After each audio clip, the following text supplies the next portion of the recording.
Welcome back to Purpose Project. I'm Leslie Pagel, and this season we're exploring what it means to live the beat of our own drum.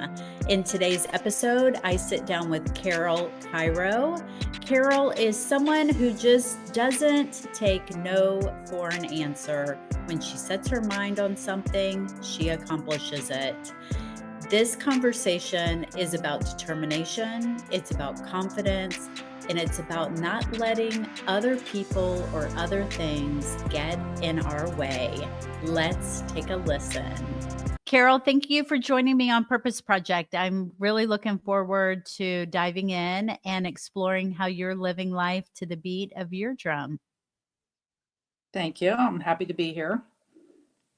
Let's start by just exploring how might someone say you live life to the beat of your own drum? I don't take no for an answer. If I get an idea, I run with it. I have a very supportive husband, thank God. If I get an idea and I want to do it, I just make it happen. Give us an example of that. A few years ago, I was competing in South Africa, and our trip to get there took us to the Dubai airport, which was the coolest airport that I had ever been in. And I decided that one day I wanted to come back and visit Dubai. So a friend invited me to join her on a safari, which happened to be in South Africa. So I arranged it so that I went to Dubai for a few days on my own. She went her way with her family, and then we met up in South Africa. So it was like, everybody was like, you're going where? You're a female. You're going to Dubai by yourself. And I just did it. And it was the best thing ever. It was just the coolest trip, the coolest place, that probably the most exotic place I've ever been to other than South Africa. Wow. And I think people were just kind of stunned that why would you want to go there? And as a female, why would you go there alone? Right. So it was right. cool. Nice. I also did a trip to Cuba, and it was, I presented the idea to a bunch of running friends, and one friend was like, oh yeah, that sounds great. And everybody else was like, what, are you crazy? And that's what we did. We went to Cuba. So someone would say you live life to the beat of your drum because when you get an idea, you go for it. When it comes to Correct. things that you want to do, you just figure it out. Yes, and do it. I Yep. love that. Is this something that when you look back at your childhood, were you always like this, or is this something that evolved over time? No, even as a child, I was that way, and which is kind of funny because I spent a good part of my childhood grounded. I felt like every time I got ungrounded, I got grounded again. I don't know why, because I was never in trouble, real trouble. Like, I never did drugs, I never smoked, I didn't do anything, but somehow I was always grounded. So yes, I was headstrong, and I decided if I was going to do something, I just did it. I figured out how to do it, and I did it. I had a mother who didn't really agree with some of the things I wanted to do and did do. And what I'm hearing there is even though as a child you were going out doing the things that you wanted to do, being punished for it, being grounded, didn't hold you back either. No, and I don't know if it was just because I was kind of headstrong, and I never agreed that what I was doing was wrong. So therefore you can ground me, but it's not going to stop me from doing what I'm doing because you're wrong. I'm not wrong. Well, and you shared a little bit of your story with me when we first connected, but your headstrong, your I'm not going to take no for an answer has served you well in your lifetime. I'm thinking Correct. specifically about your career, but also your competitive athlete as well. Can you share a little bit more about that? Yeah, I used to be a runner and tore both my hamstrings. So somebody in my office said, well, I'm going to sign up for a half Ironman. You want to do it with me? I'm like, sure, why not?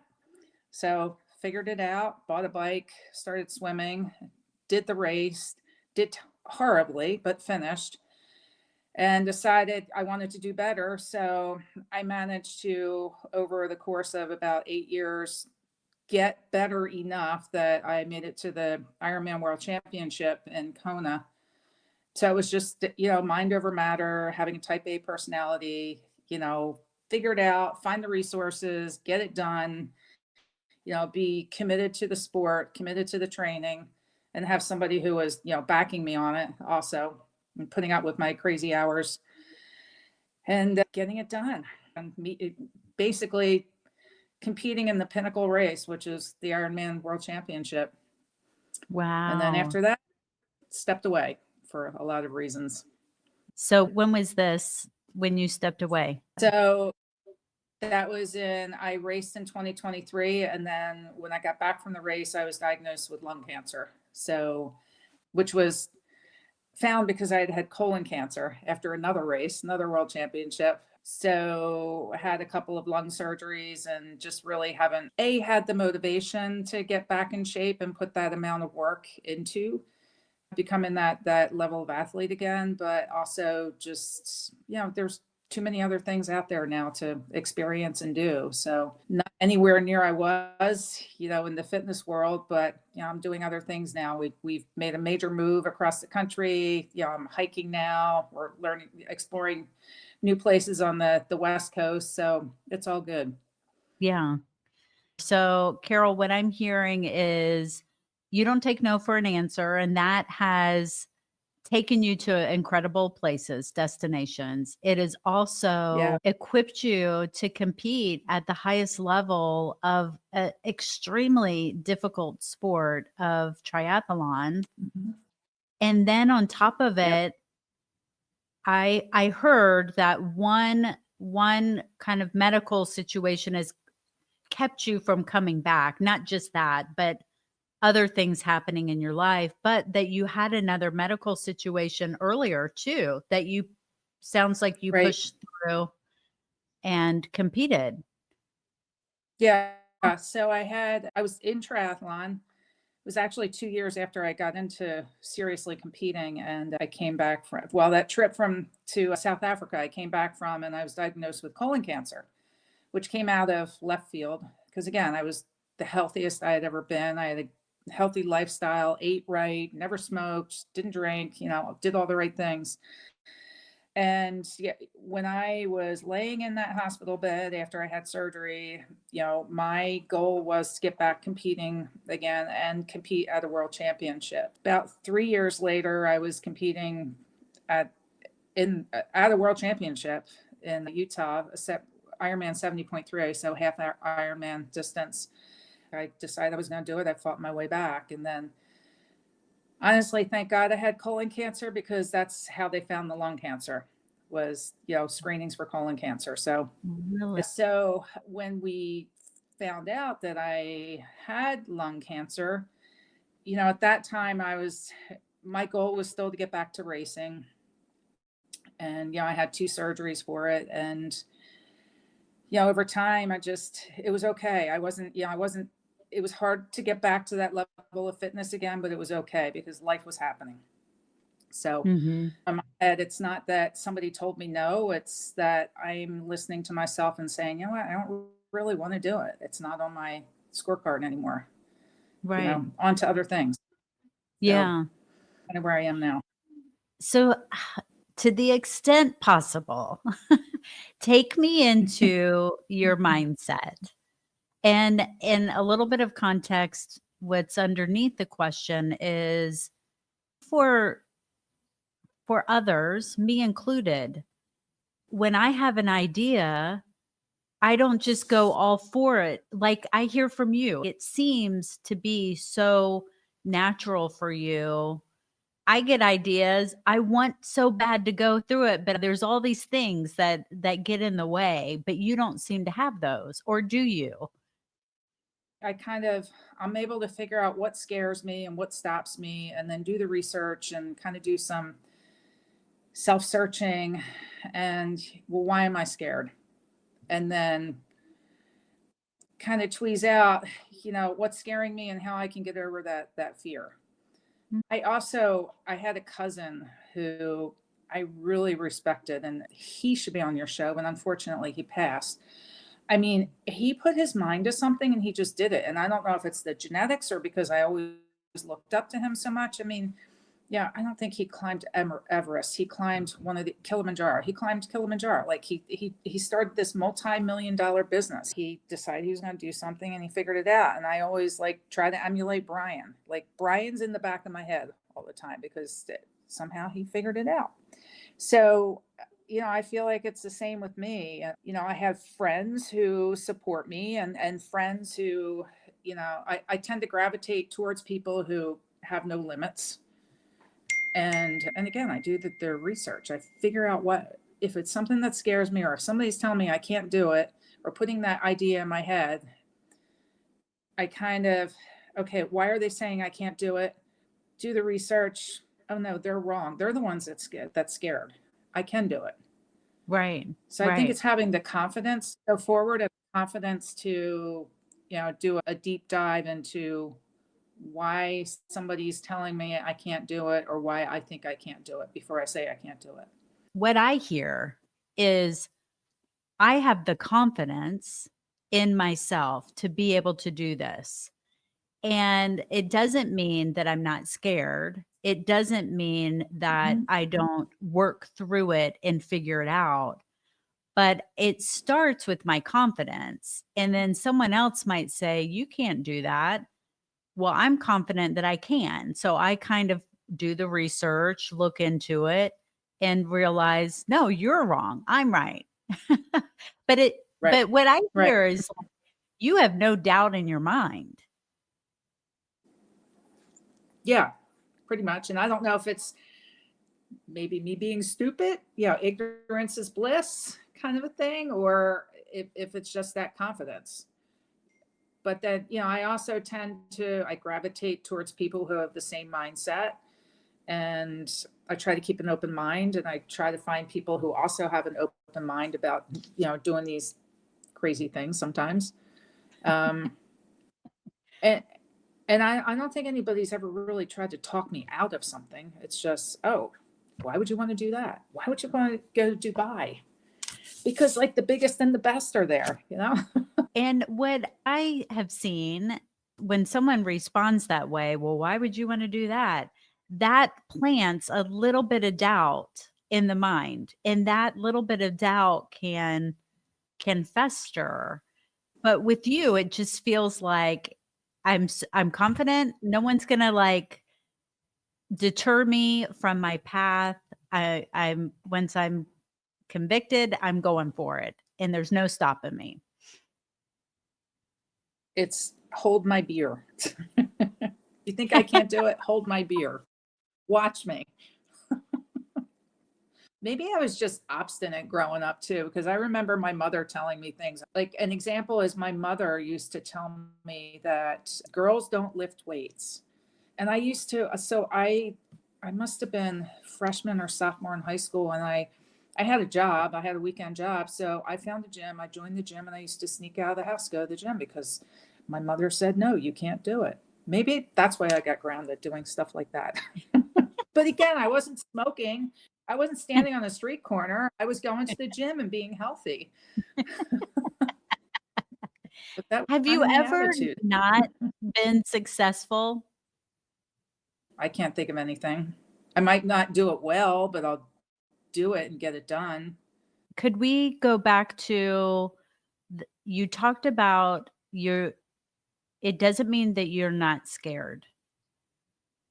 What are you doing to to like observe, oh, I'm scared and know that you need to work through that process? So, an example, and maybe this is kind of a superficial example, but like going back to the triathlon stuff and competing. So, I had 20% of one lung taken out, 10% of the other lung taken out. And I was supposed to do a half Ironman 4 months after the second surgery.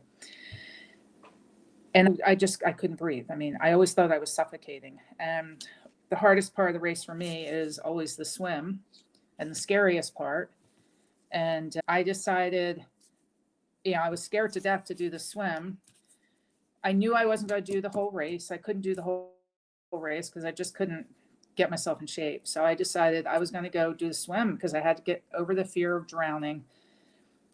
Scared out of my head, standing in line, getting ready to get in the water.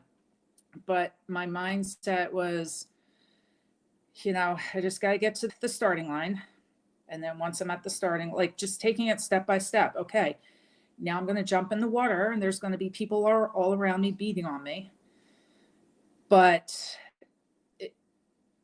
okay, what's the worst thing that's going to happen? I'm not going to drown. There's people out there who are going to help me if I feel like I'm drowning. Okay, I'm not going to drown. What's the worst thing that could possibly happen? I'm going to feel like I can't breathe. Okay, how am I going to deal with not being able to breathe? I'm going to swim over to the side. I'm going to flip on my back and just catch my breath. And then what am I going to do? Then I'm going to take a couple more strokes and get going again. What am I going to do if I can't breathe again? I'm going to get on my back and I'm going to float a little bit. So it's like, all right, let's figure out what's the worst thing that can happen. Okay, now how are we going to deal with that worst thing that's going to happen? So Yeah.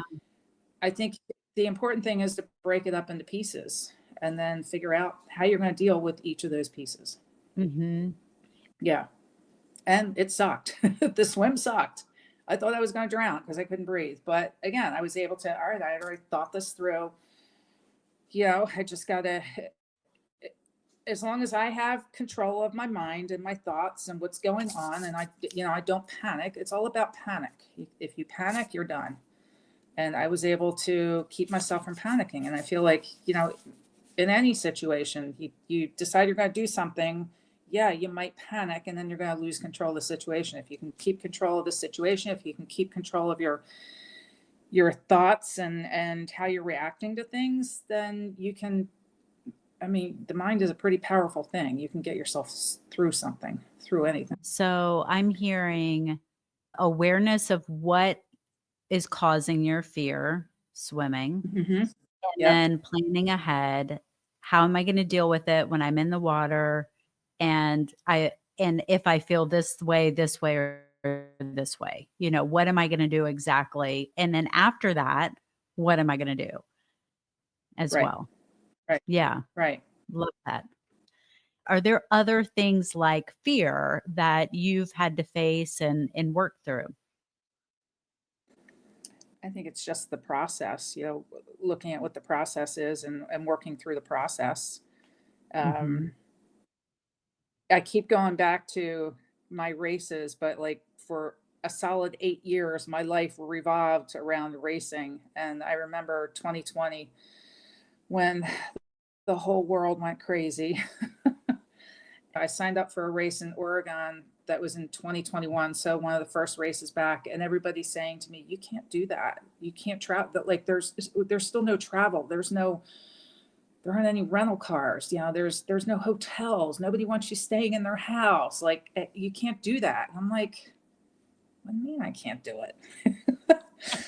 I found, I called U-Haul and can I rent a truck from you? Yes, but it would be too expensive. Okay, can I take a bus for 2 hours with all my gear in my butt? Like there was you just figure it out, and I Mhm. feel like people throw up their own barriers, their own reasons, their own no's, and Mhm. I don't know, I've just always been able to figure it out. Is there an element of determination underneath it? I'm hearing that where there's no's not an answer. I just figure it out. To me, when I hear that, it's like, is it I want this so bad that I'm going to make it happen? Or is it I'm going to prove people wrong or all the above? What's underneath the drive? No, I think it's determination. You know, I, Mhm. I, because I feel like proving people wrong is those people taking control of me and who I am in my life. Right. I don't need to prove myself to anybody. Yeah, I'm proving it to myself. I set goals and I meet those goals because it's important to me. I don't really care, what other people Mhm. think about it. Have you always been a goal setter? Is this something that's been with you since a little girl, or? Yeah. Yeah. Yeah. I mean, what's going through my mind is this podcast is all about helping people live a life of purpose. And season 3 is really about talking with people like you who don't let anything hold them back, trying to understand how can we learn from people like Carol so that other people can have that determination. They can overcome their fears and things like that. And what I'm hearing is goals are important, which is a part of purpose too, right? Like I want to Hmm. live a life of purpose. That's being clear on how you want to live your life. It's kind of like a goal in some ways. I think some of it also comes from, you know, growing up in a family with 5 kids. My father worked. My mother was the stay-at-home mom trying to herd 5 kids, and me being the second in the pecking order. She was more taking care of the 3 younger ones. If I wanted to do something or go somewhere, I had to figure it out because she wasn't driving us around. She wasn't driving me around. Mm. And, so I had to be self sufficient and figure out how I was going to get somewhere, how I was going to do something if I wanted to do it. So I think part of it is how bad do you want it? What's Yeah, your why and how bad do you want it? right. Whatever my goal was, whatever I decided I wanted to do, whether it was take a trip somewhere or, get to the beach, even though there was, we were one town away from a beach, there was a bridge in between and you couldn't ride your bike over that bridge. So I remember, on multiple occasions, I would ride my bike, not only in the summer, but in the winter, 4 towns away over 2 big bridges to either go to the beach or to the ice skating rink that was over in that town. And it's like, I just wanted it that bad. I threw my ice skates over my shoulder and I got on my old rickety Sears Roebuck 10-speed bike and bundled up and I rode my bike for 10 miles to get to the skating rink. So it's how bad do you want What are your opinions, beliefs about excuses? it? You know what? I can't judge. People have excuses for reasons, and it wouldn't be right for me to judge those people. I just, okay, you don't want to do it because of this reason. Here are some suggestions. If you don't want to go after it on your own, then that's on What you. about for you? Meaning coming from myself, if I make an excuse, Mm, I just don't yeah, want it. yeah. And then that kind of, if I am making an excuse, I'm making the excuse to appease somebody else. Oh, really? Say more about that. Say somebody wants me to go somewhere with them and I don't want to hurt their feelings, or I don't want to be involved, whatever they want me to do, then I'll find an excuse rather than hurt their feelings. Right. Yeah, that makes sense. So excuses for you suggest, one, I don't want it that bad. If I'm willing to if Mhm. I'm gonna make an excuse, it tells me that it's not I don't have that same level of determination. Have you ever encountered a situation where you've already talked about situations where people were like, "You can't do that," and then you did it. But have you ever encountered that where it did give you pause, where it maybe did chip away at some of that confidence that you had? I can't think of anything off the top of my head. I love that. I think it would be something big if there was, and Mhm. I can't think of anything. I love that. I do, because it really is at the heart of the season, people living their own drumbeat. And a part of that is keeping going despite the social norms that are around, letting them hold us back. Social Mhm. norms come at us through our friends, our families, our work, they come at us in all different avenues, but just not letting it deter you. This is your life. You're gonna live it the Right. way you want. Yep. And coming from, the two health scares I've had, I feel like, life is short. You got to grab it, Mm. because you might not have it. And even just like, again, in my competing life and, the bad things I've seen happen, at races and training, between bike accidents and drownings and everything, like, you're not guaranteed tomorrow, not guaranteed tonight. So, I just feel like if I want something, I'm going after it. How do the ideas or the desires, how do they come to you? Is it something where you're out walking and just it comes and then you latch on to it, or A lot of times it's reading, or I hear from, somebody else that they've tried something or done something. But I'd say majority of the time it's reading. And like, well, like Dubai, that was because I happened to go through that airport. Mhm. My Cuba trip, that was because I read about a race, in Cuba. So we figured out how to get there. Friends that, hey, you want to do? Sure, why not? Sounds like a great idea. Because I've Uh-huh. got like I said, I gravitate towards people who are the same way. And, Yeah. Yeah, you mentioned that that. they came up with it. I'm curious how you find them. One, I met at a camp, a training camp, and Mhm. she is this woman who, she's just this, she's like 5 foot. She's not a great athlete, but she is very consistent and determined.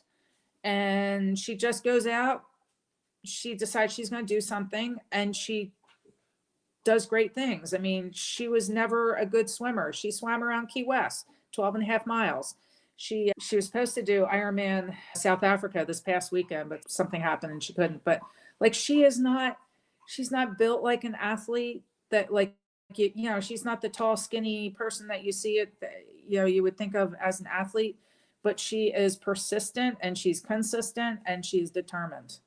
Mm. We always get in touch with each other. I have a shenanigan. You up for some shenanigans? What do you want to do? Swim around Key West. Cool, let's do it. It's just, I have another friend who again, through triathlon, and this one's funny because she had an Airbnb that I just happened to find online, and I ended up staying at her house. And she's a cyclist, and she used to be a triathlete, and she's another one. She just like, hey, I'm going to rent a house in Breckenridge for the year, or for the summer. There's a donkey race out there. You want to come out and do a donkey race with me? What do you mean? Well, we run through the desert with donkeys. Sure, let's do it. These people just find me, or I find them. Oh, But it just, and then you just kind of, once you find each other, it's like this little ball of lint that just keeps growing and growing. So, yeah. Well, and those are the what people that you keep in your life. yeah. And what I was thinking as you were sharing is you have to put yourself out there to find other people that are putting themselves out there. Right. Right. And the thing too, I try to get out there and do different, different things and new things. And, even, we just moved to Washington State, and, I'm getting out. I'm finding the bike people. I'm finding, I'm finding the sailing people. Like, I'm finding those people. I'm not sitting at home. I want to be out there. And, there's a lot of people just pass you by, but other people, the right people just kind of stick with you. And again, that ball of lint, you just keep collecting those people. So I've got little lint balls all over the country from all the places I've lived. It's a On terrible way to that, put it. I hear more so from the younger generations that it's harder to meet people. And here I'm hearing from you, I just moved to Washington. I'm getting out there, I'm meeting my people. Any advice that you have for, well, anyone at any age really that is wanting to kind of meet their tribe, but they're having a hard time? Figure out what you like to do and then find those people. My first friend here on Whidbey Island in Washington, I found because when we were deciding whether or not we wanted to make this move we decided we need to find who the triathlon crowd was here. So my husband did a search. We found this woman in a newspaper article online. Then I found her on Facebook. She called me. We talked for an hour. We came a few weeks later for my interview. We had dinner with her and we're friends now. And then she brought other people in. And it's all because of triathlon. I was able to, I mean, social media, as terrible as it is, it's also huge for meeting people. There's an open water swim group here. I was able to hook up with them before I even got here. So I feel like it's so much easier and you don't have to be going out to bars to meeting people. You just got to figure out what you like to do. Book club, I'm a member of a book club. I've met more people there. So there are so many, unless you're somebody who just wants to sit home and do nothing, it's impossible not to meet something or people if you go out and do the things you like to do. Yeah. Especially this day Yeah. and age when social media is so easy. But figuring out what you like to do, and then you've got to put yourself out there too. I mean, that's just part of it, Oh yeah. making Yeah. ourselves uncomfortable. Yeah. Could you talk a little bit about your support network? What does that look like for your closest support system?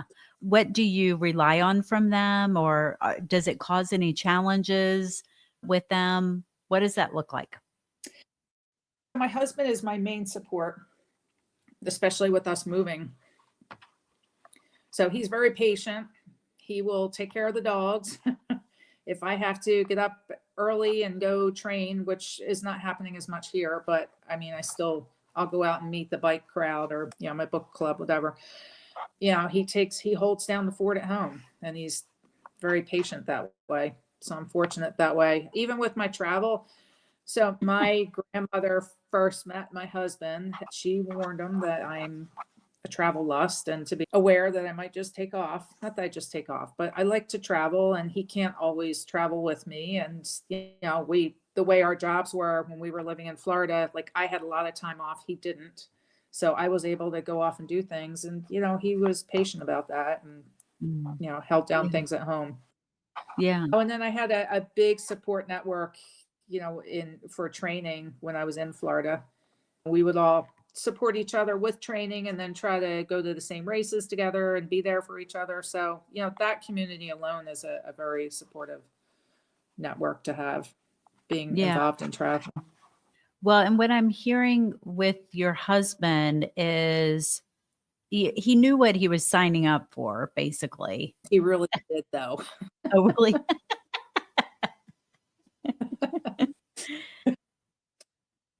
She's told him I like to travel a lot. Told him how if I decided I was doing something, I was doing it.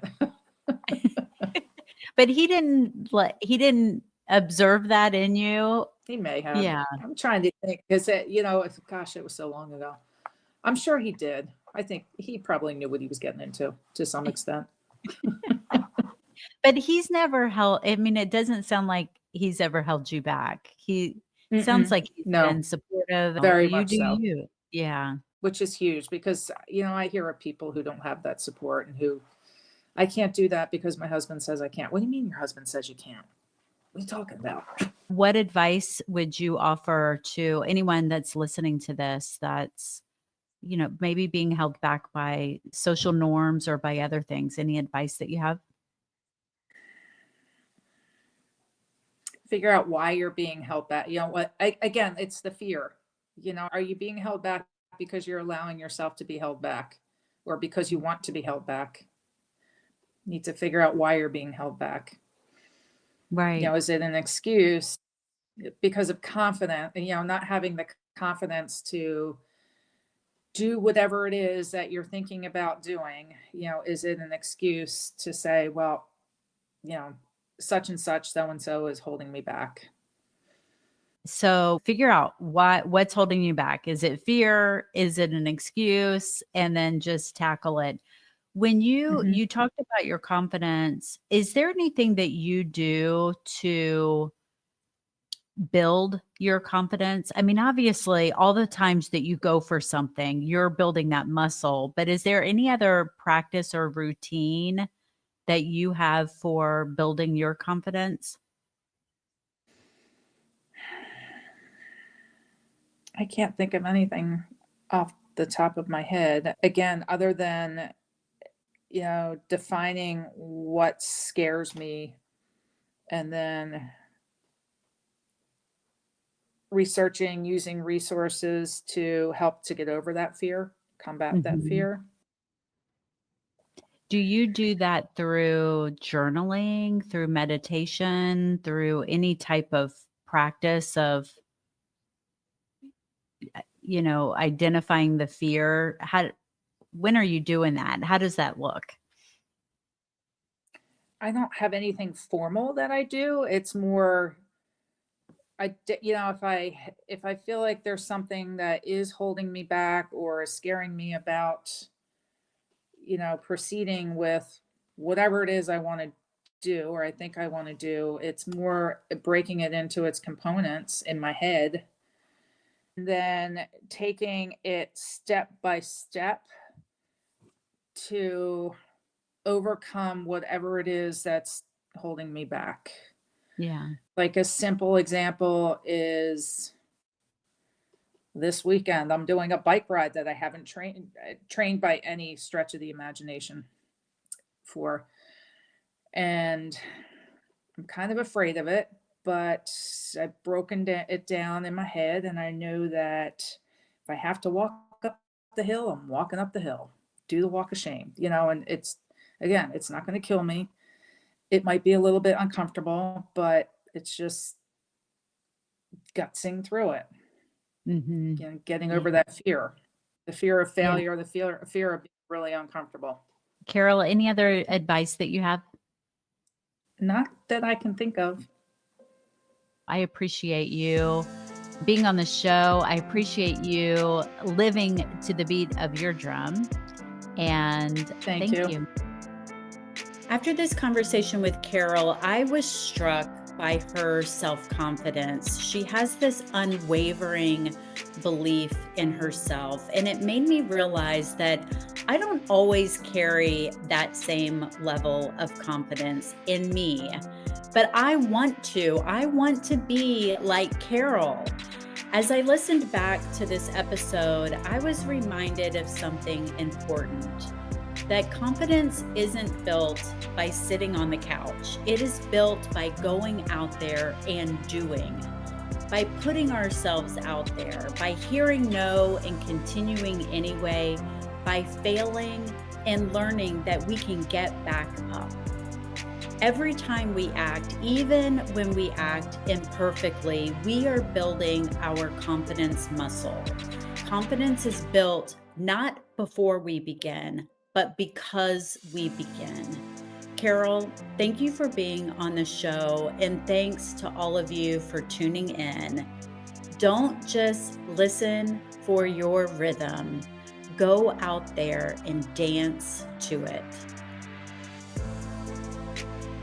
Purpose Project is brought to you for education and for entertainment purposes. This podcast is not intended to replace the advice that you would receive from a licensed therapist or doctor or any other qualified professional.